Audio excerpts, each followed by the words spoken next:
Welcome to Issues and Answers with your host, Diane Kinderwater. Issues and Answers is presented as a public service to inform, educate, and better the lives of New Mexicans. And now, Issues and Answers with your host, Diane Kinderwater. Yeah.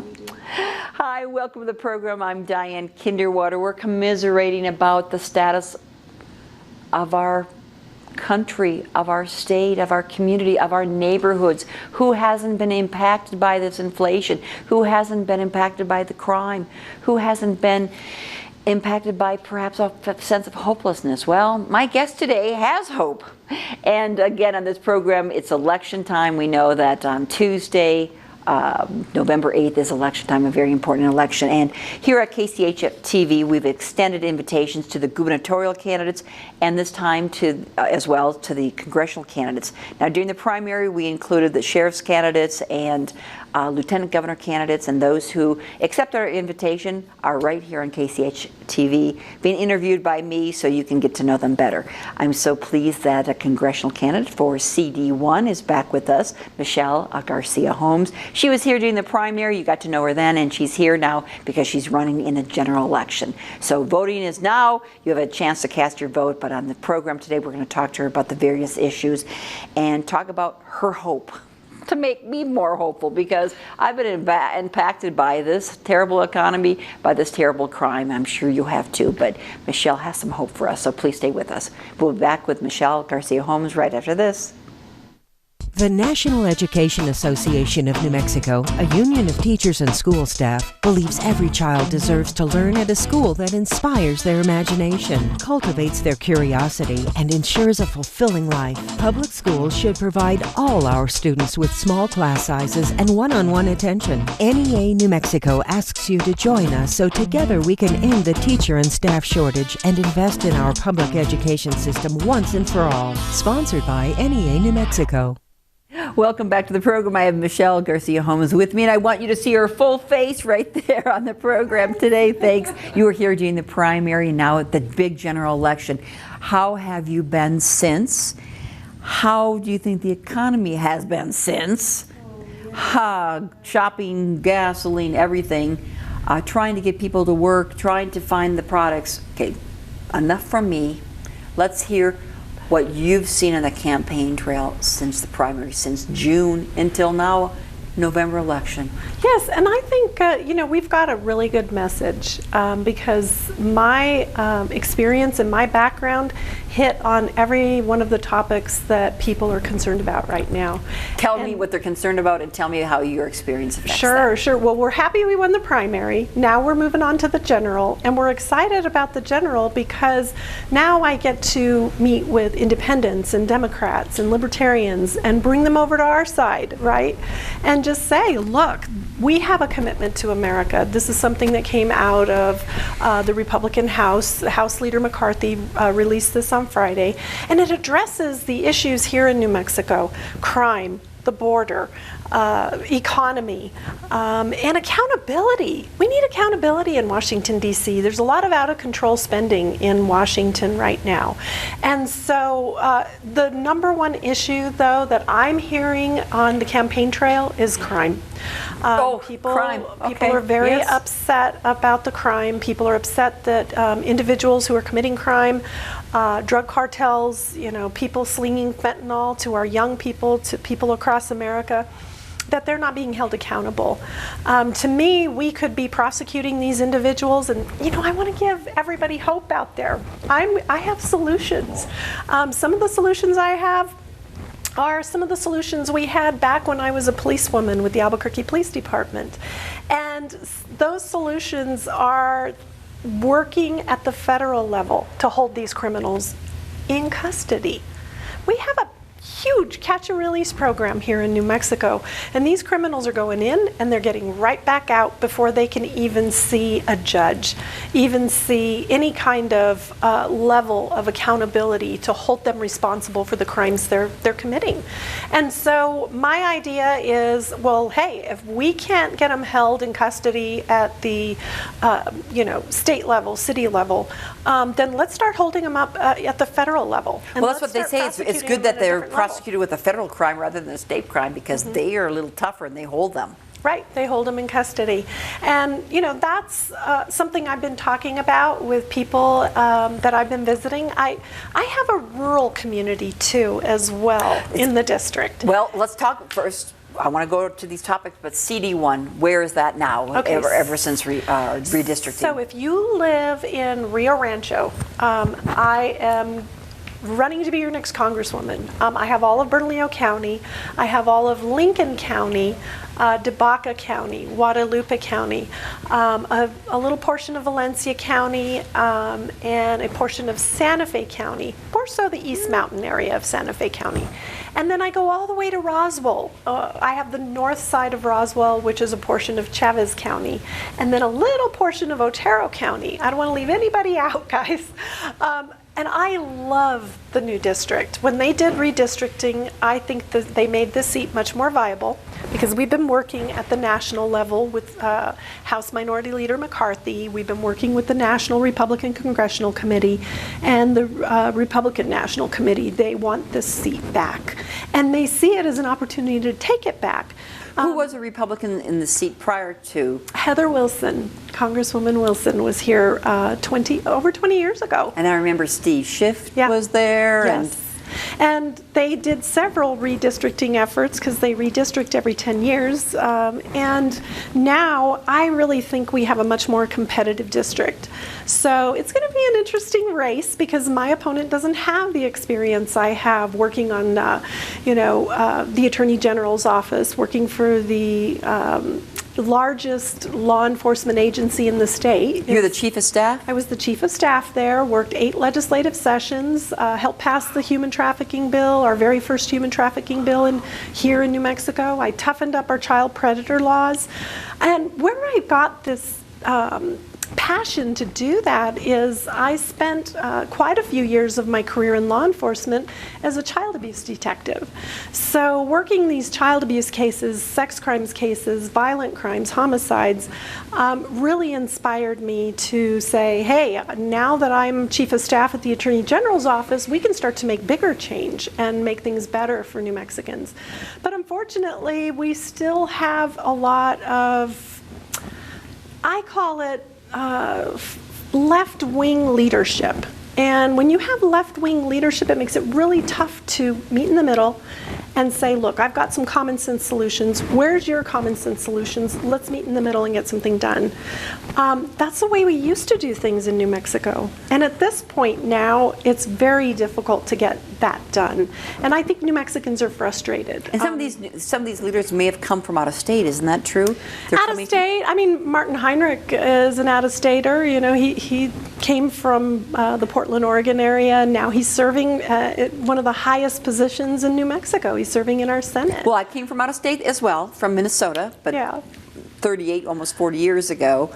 But so I shouldn't say out of state. It's just that maybe from more progressive, liberal, very far-reaching liberal areas like California. I think that's where we're at today. Yeah. I'm not sure if it's where you come from or what your ideology is, but what I'm seeing with the elected, when we're talking about the elected officials who could make changes in our education system, who could make changes, at the legislative level and say, look, let's end catch and release. Let's put this back on the ballot. Let the voters vote for, this. Because it was a constitutional change that has been nothing but work to the detriment of our citizens. Yeah. People are frustrated. What I hear, Diane, is stories of people going out and solving their own crime. I hear this all the time. Give me some examples, Michelle, what you're hearing. Just yesterday, I spoke with a gentleman. They broke into his shop. They stole an RV.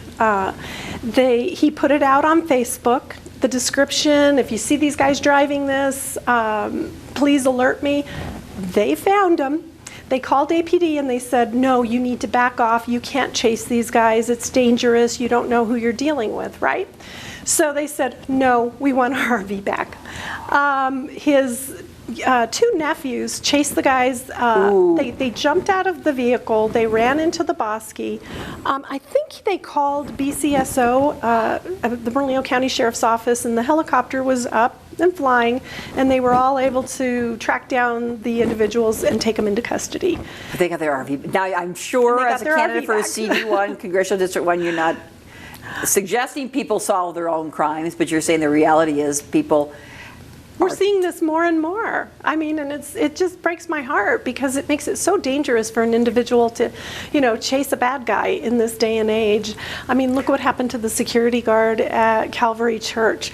Oh my gosh, that was just so heartbreaking. Actually, a friend of mine said it was in her own neighborhood. So before the show, I told you about people's neighborhoods are just being locked down. Yes. And this was a friend said, locked down our neighborhood, couldn't get home. Yes. I mean, it's just a common occurrence. You're coming home from the grocery store, can't get home because the neighbor is locked down. The reality it's tough.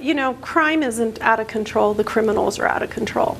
Let's just call it as it is. The criminals are out of control. So stopping the catch and release is something, but then that's more of a state. It's a state government issue, not a congressional issue.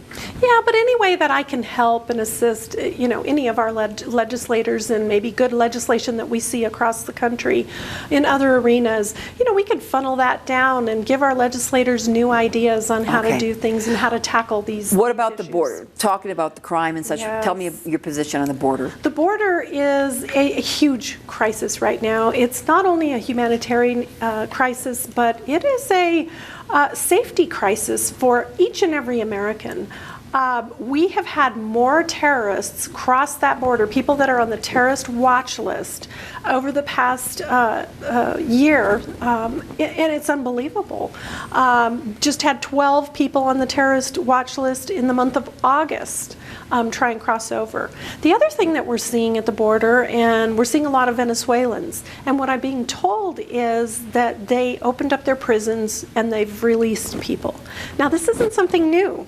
This happened to us in the 90s. When I was a policewoman working in the Southeast Area Command. Was it Cuba at that time? Released the criminals? Cuba. It was Cuba. And we had these individuals, a lot of them couldn't speak English, a lot of them were very violent. We saw a skyrocketing homicide rate. And you were working in police at that time? Yes. So you saw the correlation between releasing the prisoners in Cuba to crime increasing in Albuquerque? Yes, definitely. What did you see, Michelle Garcia Holmes? We saw violent homicides, a lot of homicides. I don't know if anybody's familiar with the term Colombian neckties. I mean, just extreme violence, higher rates of drug trafficking, higher rates of violence. I was on a call one time where I thought I might possibly lose my life with one of these individuals. He was trying to take away my partner's gun, and he wouldn't release his hand off my partner's gun. We were finally able to take him into custody and get the handcuffs on him, but it only got worse from there. Once he got, we took him down, booked him into MDC. He basically fought with every corrections officer in the facility as well, and it was just astonishing to see these individuals who have been released from prison somewhere else. They're free here on our streets, and then it's not until we are able to get them into custody for committing another crime. We don't want to see that in America. We don't want to see that in New Mexico. So you think a crackdown on the border, what needs to be done? We need to finish the wall. We definitely need to secure our border, finish the wall. We need to fully fund our Border Patrol agents. Do you know my opponent voted for 87,000 IRS agents, armed IRS agents, over voting for fully funding our Border Patrol agents, our law enforcement at the border. And what are armed IRS agents supposed to be doing? I don't know. Okay. Doesn't that scare you if you're a business owner? I mean, if you're a business owner or you're just a middle-class American who, pays your taxes on a regular basis, why are they arming these IRS agents? And why are they seeking so many for our country? It really is a question that we need to ponder.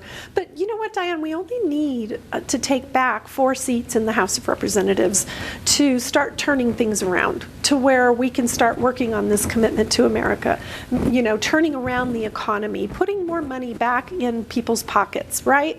I've talked to people, in different areas of the city, a few people just recently in the Placitas area. They said, oh my gosh, my 401k, and I said, has your 401k become a 201k? 401k? Yes. We're seeing the stock market. Yes, These yes, people yes. want security in their golden years. They want to make sure their But what can retirement's Congress, protected. so what's the reason for, everything's affecting all of us. Absolutely, absolutely. One of the things, supply chain not giving us the goods and things we need. Right. Just the few things we need, and all the money that was given out to people Yes. during this current administration freely during COVID. We understand people lost their jobs, Right. but when they gave, I can't remember the 150% of what the state was giving and continued, we can't find people to take jobs anymore. There's all these help want signs. So even since the primary, inflation, the price of gas, the price of food, the price to fix my broken window, everything has skyrocketed. Yes. But what can Congress do? What can we as Americans do? we can start working to open up the supply chain, make things easier for our business community, drive down the prices for energy. We need to start really saying, let's look at the big picture for energy. We have the whole Permian Basin here in New Mexico. To me, we have some of the best fuel in the world. It requires less refining. But yet this administration went to Venezuela. They went to other foreign countries to get gas and oil. We used to be independent. We used to be energy independent. Just recently, in Diane. recent We years. had gas prices that were, I saw for the first time in my life, second time in my life. I was a young teenage girl putting $5 in the car the last time I saw this. $1.78 a gallon for gasoline right here in New Mexico. Recently. Gas prices are going to go up. They're going to go up to $4, $5, even $6. We'll see. We need to be very, very aware that your vote has consequences. All of you listening today, your vote has consequences.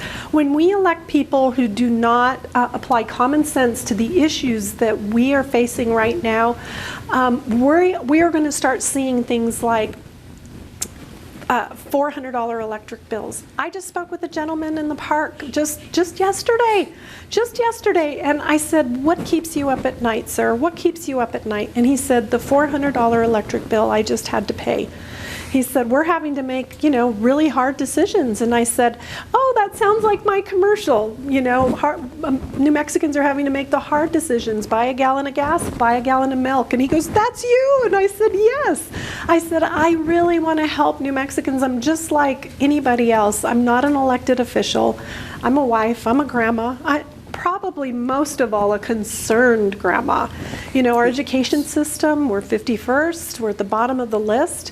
Why can't we offer school choice to New Mexicans? Why can't we start opening those doors? Why can't the money follow the child? Why can't we start thinking outside of the box on how we can solve our problems? Each and every one of us want to make our paychecks go further. I'm retired. So I'm on a fixed income like a lot of people in New Mexico, a lot of seniors, a lot of retirees. If we have to budget, guess what? Washington, D.C. should be budgeting as well. What would you do the first day? And again, you're a member of Congress. There's 435 members. But what could you do the first day? Day one, I'm hoping that I will be casting that vote to elect a new Speaker of the House. Day one. I have already started files on things that we want to tackle. I've been talking to veterans in our community. I've been talking to seniors. I've been talking to parents. I've been talking to law enforcement. I've been endorsed by two of the largest law enforcement memberships in New Mexico, the Albuquerque Police Officers Association and the New Mexico Fraternal Order of Police. They've both endorsed me because they have family that lives here too. They care about their kids. They care about what's happening in our state. And they see that I will get in there and start making a difference right away because I've drafted bills. I've worked on legislation. I've written grants. And I know how to bring money back to New Mexico. And so on day one, I'm going to start prioritizing and say, look, this is what we want to work on first. And I think one of the number one things definitely is going to be in the top three is the homeless issue, Diane. We can qualify for millions of federal dollars. There are grants that are already funded that are out there, federal grants that we could bring back to New Mexico. And that's one of the things I want to work on because The homeless population is one of the, I mean, that's here in Albuquerque a huge issue. Of course, there's a lot of compassion that they could be veterans and our poor veterans who served our country. Yes. Because of the war, what they've seen, because of their PTSD, they may have developed a mental illness and feel more comfortable on the streets than anywhere else. But then there's another part of the population who making money on the street corner and choose to be a street person rather than a homeless person. So what's your position on? My husband and I, when we retired from the police department, we retired within a few years of each other, we started working alongside a homeless ministry here in Albuquerque. And so I've had a lot of experience seeing the population, and you can kind of, I think what we need to do is we need to triage the population and then start funneling them to where they need to be. Some people are truly homeless. They need a hand up. Some people are single moms, trying to raise their kids, and they're not getting access to child support. They're having difficulties. Some of them are addicts. Right? Some of them are addicts, and the type of drugs that we're dealing with today are very hard to get somebody in a treatment program, but then also come alongside and treat them. These are potent drugs that we're dealing with. Fentanyl is not a drug that we're used to dealing with in rehab, right? I mean, it's these narcotics that are coming across that border, heroin, fentanyl, methamphetamine, their potency is very, very high, which makes them highly addictive at the same time. So I would like to see some of the new models across the country that maybe we could help with funding for nonprofits or agencies that want to open treatment centers for this. We also need mental health treatment centers, which are always federally funded as well. There's a lot of federal funding that comes down to help open up mental health centers. I would really love to see, and this doesn't have to do with the homeless population, but somewhat it does, I would like to see a pediatric hospital in Albuquerque. 73% of our children in New Mexico are on Medicaid. 73%. Almost three quarters of our population. That's a staggering number, and I think we can do better. I really do believe we can do better in New Mexico. I was born and raised here. I grew up on the west side of Albuquerque. I've seen us when we've been doing really, really good. Our people are working, they're earning a good wage, and income's coming in. They're able to support their families. But right now, after COVID, we're not seeing the business community come back. We're not seeing new businesses that want to come here. And it directly goes to two things, our education system and crime. When people come here and they look at our city and our state, they say, do we have an educated workforce? And then the people who are going to be working here say, how am I going to attract the individuals that are going to be working in my company with families? They're going to look at these schools, and we've got failing schools, right? We can do better in our schools with offering school choice and money following the student. Crime, you already know I'm going to tackle crime. Anything I can do to bring federal funding here, and it starts with securing the border. I truly believe that. It starts with securing the border because of drug cartels and the fentanyl, river of fentanyl that's coming into New Mexico. That's fueling a lot of our crime. A big issue since you were here last regarding the U.S. Supreme Court was the decision regarding abortion, Roe versus Wade, and the right to life versus a woman's right to choose what's done with her body. What is your position on this? And of course, gubernatorial candidate Ron Ketty is suggesting a constitutional amendment voting on this. I'm very excited about it. I'm happy that the justices saw that there was a decision made that was not appropriate. I'm glad that it's been pushed down to the state level. Now people have a chance in New Mexico. Each and every New Mexican has a chance to contact their legislator and say, this is how we feel. In the next week, we're going to be going into 40 Days for Life. I was raised Catholic, and my husband and I attend a Baptist church now as a couple. And I still celebrate 40 Days for Life, though, because this was something in the Catholic community that I attached to and I believe in. It starts with life, and I really feel like here in New Mexico, we need to educate our population. We are known as the late-term abortion capital of the nation. Of the world. People come here to have late-term abortions. And to me, this is egregious. That is a baby. Third trimester abortions after 15 weeks, that is a viable baby. Do you see it as a state issue or a congressional issue? I really see it as a state issue now because I think we need to follow the lead of what the Supreme Court did. I do not believe at the federal level we should complicate the issue. I think we should let the states decide. I really feel... What do you think of an election having constitutional vote on this, the people voting? I'm not sure I agree with that. I would like to see our state legislature, these are legislators across our state that represent each and every community across our state. And I would like to see our people reach out to their legislators and say, look, I'm Catholic, I'm Christian, I do not believe in, and I'm hoping the people will push and say that the late-term abortion issue that we have here is the most egregious, because it really is. That is a viable baby. That is a baby that can live outside the womb. Their fingerprints are formed. Their footprints are formed. The whole body is formed. And then I want to expand on that. I think we need to give women better options. We're not taking care of our women across our country and in our state.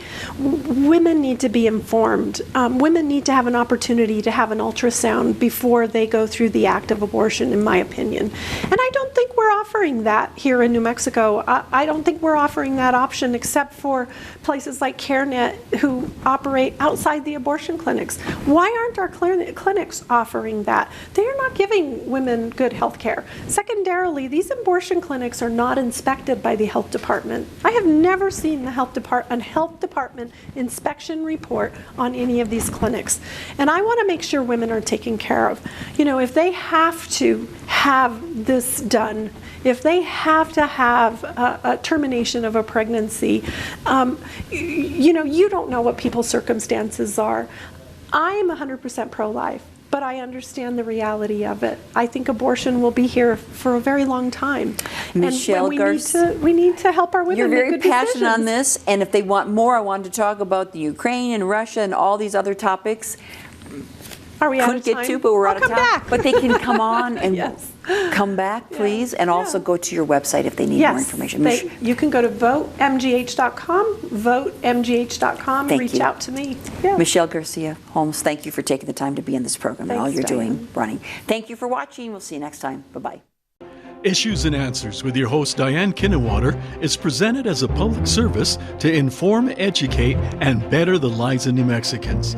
To comment on today's program or to purchase a copy of any Issues and Answers program, visit sunbroadcasting.org or call us at 505-345-1991.